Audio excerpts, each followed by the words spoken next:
Si Shalnark ay isa sa mga kilalang miyembro ng Phantom Troop, isang grupo ng mga kriminal na nagtataglay ng natatanging kakayahan sa Hunter x Hunter. Sa kabila ng kanyang palakaibigang personalidad, siya ay isang mapanganib na mandirigma na nagtataglay ng kakaibang kombinasyon ng talino at lakas. Kilala si Shalnark hindi lamang sa kanyang husay sa pag-strategize, kundi pati na rin sa kanyang natatanging na ability na nagbibigay sa kanya ng kapangyarihang kontrolin ng iba. Si Shalnark ay isang manipulator, isang uri ng nen na nagbibigay sa kanya ng kakayang manipulahin ng ibang tao o bagay. Ang kanyang pangunahing nen ability ay tinatawag na Black Voice, kung saan ginagamit niya ang isang espesyal na cellphone at isang antena upang kontrolin ang kanyang target. Kapag may pasok na ang antena sa katawan ng biktima, nagiging ganap na sunod-sunuran ito kay Shalnark na para bang isang manika na kanyang ginagalaw ayon sa kanyang kagustuhan. Sa ganitong paraan, nagagawa niyang pataubin ang kanyang kalaban nang hindi sila makakapalag. Bukod sa Black Voice, may isa pang natatayang kapangyarihan si Shalnark, ang kanyang self-manipulation mode. Nagtataglay ng mala Super Saiyan na transformation na kaawig ng sa anime na Dragon Ball Z. Sa pamamagitan ng pagtusok ng antena sa sarili niyang katawan, nagagawa niyang imanipula ang sarili niyang mga galaw na nagre-resulta sa isang dramatikong pagtaas ng kanyang lakas, bilis at reflexes.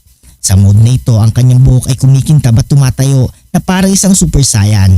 Ang kanyang buong aura ay nagbabago, nagpapakita ng kanyang nakakamanghang kapangyarihan.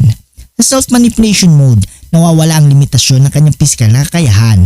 Ang kanyang bilis at lakas ay umahantong sa antas na hindi kayang sabayan ng karaniwang mandirigma. Kumikilos siya ng mga eksaktong presisyon at walang alinlangan na nagiging halos imposible para sa kanyang mga kalaban na matalo siya. Gayunpaman, may mabigat na kapalit ang kapangyarihan na ito. Kapag natapos ang epekto, nagiging paralitiko si Shalnark at maaring humantong ito sa kanyang kamatayan. Bagamat hindi siya ang pinakamalakas sa pisikal na aspeto sa Phantom Troop, si Shalnark ay tinuturing na isa sa mga pinakamahusay sa larangan ng intelektual at taktikal na labanan. Ang kanyang talino at kakayang magplano ng mabilis ay nagbibigay sa kanya ng kalamangan sa anumang sitwasyon. Ang kanyang Black Voice ay isang napakalakas na tool na nagbibigay daan sa kanya upang kontrolin ang kanyang mga kalaban at ibaling ang laban ayon sa kanyang nais. Ang self-manipulation mode na may kawig sa Super Saiyan transformation ay nagpapakita ng kanyang potensyal bilang isang mapanganib na mandirigma. Ang dramatic na pagtaas ng kanyang kapangyarihan sa mode na ito ay nagtatakda sa kanya bilang isang malubhang banta sa kahit sino mang humaharap sa kanya.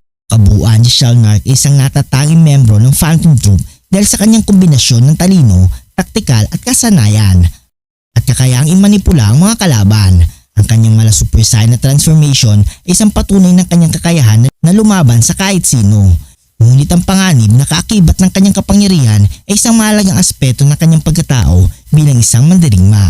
Kung nagustuhan ang video nito, huwag niyong kalimutang mag-like at subscribe and hit notification bell button para updated kayo palagi sa ating video. Maraming salamat.